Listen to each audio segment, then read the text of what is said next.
So guys, mag-i-install tayo ng CCTV dito sa bahay namin sa Batangas City. So tatlong CCTV yan, tapos si 200. Mura lang yan, mga 700 lang isa. Tapos itong router na PLDT, smart na gamit ko dyan. Smart SIM card. 700 lang yan. So wala pang 4,000 yan setup na yan.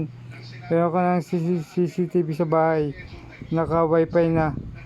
So kailangan smart na gamitin nyo para ma-plan nyo yung magic data, yung walang expiration na data gagamitin nyo. Smart po, smart. Mas maganda yung smart kasi merong walang expiration na SIM. So yan. So ito na, na-install ko na isa sa kwarto. Sa kwarto yan, isa. Then sunod is dito, ito yung router ko. Sinabi ko lang yan. Tapos ito yung isa sa kusina. Yan, padalawa. Then yung patatlo sa salas. Yan, sa salas.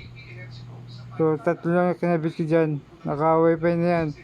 Smart gamit yung wifi. Smart SIM. So check natin yung sa top apps. Ito na guys, sa top apps. So checkin natin to kwarto. Kumakamera. Yan, madilim.